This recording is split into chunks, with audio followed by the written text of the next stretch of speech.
So perontal regeneration means formation of new cementum, perontal ligament and avar bone that can be described histologically. And you can observe it on the slide. We have on this root surface cementum, perontal ligament and bone coronally to the notch that indicates the most typical part of the defect. So what we have to know when we are dealing with this important topic is that conventional therapy, either non-surgical or surgical, is usually characterized by a reparative type of healing, which means in most cases a long junction epithelium. And if we are talking about perontal regeneration, we need histological evidence. This is an example what we can achieve after conventional surgery or non-surgical therapy. You can observe the proliferation of the epithelium along the root surface, and if we have eventually formation of bone, the bone is not connected to the root surface. What is needed to obtain perontal regeneration? First of all, we need cells and molecules originating from the perontal ligament. Otherwise, it's just impossible, according to our knowledge nowadays, to achieve regeneration. However, we also need wound stability, space provision, and primary intentional healing. And we have to ask ourselves what can be expected from a regenerative material, and what should we expect as a clinician. First of all, the material should promote proliferation and migration of cells from the perontal ligament into the wound area, and to inhibit proliferation of the epithelial and gingival connective tissue cells into the wound. In the same time, it should enhance space provision and wound stability.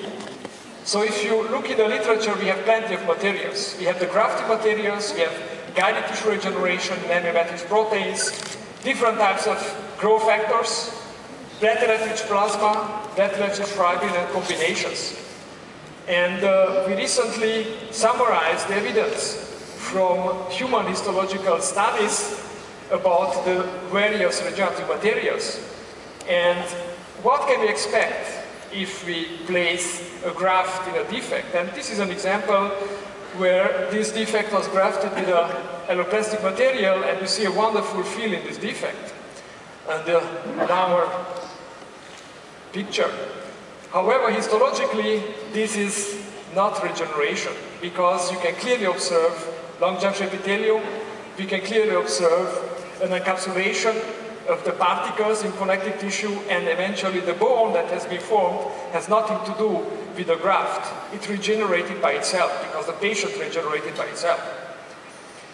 What about some other materials, bioglass? No regeneration at all, a wonderful long junction epithelium. And you cannot expect anything from this material.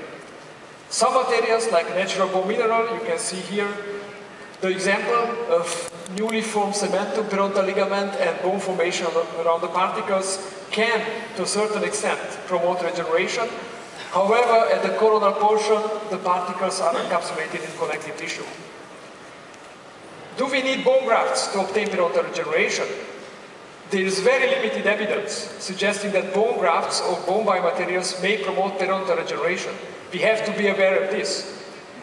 However, if we use them, the reason is to enhance the space and prevent collapse of the flap, or we use them as carriers for biologic active molecules.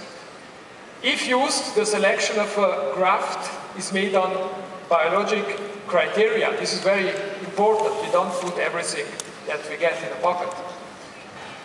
So, perontal regeneration was demonstrated in humans with autogenous bone, with certain allografts, and with certain xenogenic materials.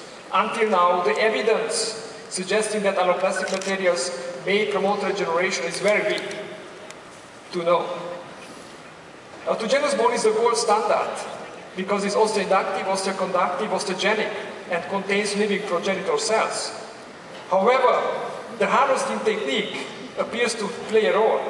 And let me show you a study where we evaluated different techniques: bone meal, bone drill, bone scraper, piezosurgery.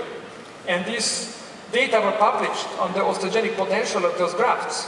And you can see some examples on how the grafts were harvested.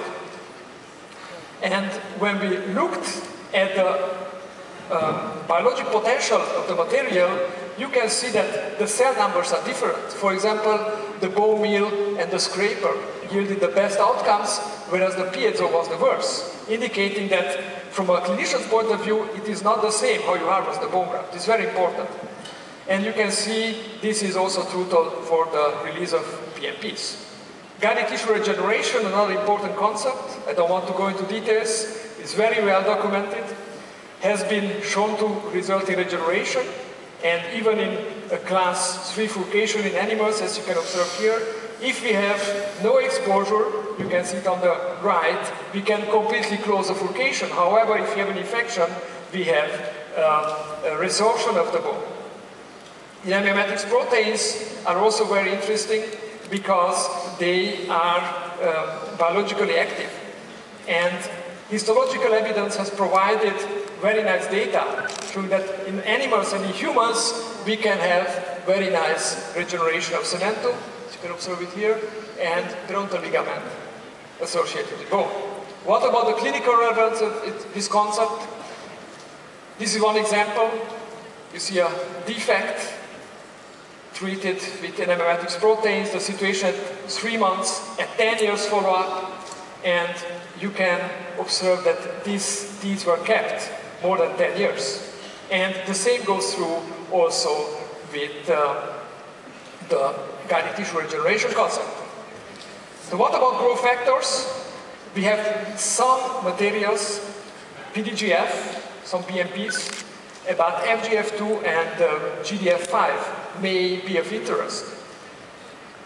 We have evidence on PDGF suggesting that we can regenerate an intrabony defect and also class 2 furcations. And interestingly, the fibroblast growth factor has been also shown to promote wound healing and regeneration. And we have nice studies from Japan on that. GDF5 is an interesting molecule because it acts on mesenchymal stem cells and may trigger the cell to develop a cementoblast or osteoblast, depending on the environment. And if we look at a human histological study where we evaluated these advanced intrabony defects that were filled with a carrier and a growth factor, you can see some fill of the defect. And when the biopsy was removed, as you can observe it here, together with the surrounding tissue, it was obvious that perontal regeneration can be found, cementum, perontal ligament, eventually also new bone, which indicated that is a relevant material, but unfortunately not yet on the market. What about the combination that we use nowadays is various combinations of mimetic proteins and grafting biomaterials, and we had some studies in the literature where it was shown that if we use this combination, then the bone graft absorbs the mimetic proteins, and we have a cell attachment and cell proliferation, as you can observe on these slides, indicating that the cell growth is promoted. In some other studies, it was shown that also the gene was upregulated in order to produce, in an indirect way, growth factors up to 15 or 17-fold. And this is a clinically relevant approach. So it was concluded that this coating is capable of activating a variety of genes and growth factors and cytokines in osteoblasts, but also in perontal ligament cells. Then, if you combine this material with some other grafts, or TFTPA, you can observe the histologic images, and very recent data published this year have evaluated a new formulation of mimetic proteins, which is a kind of liquid formulation.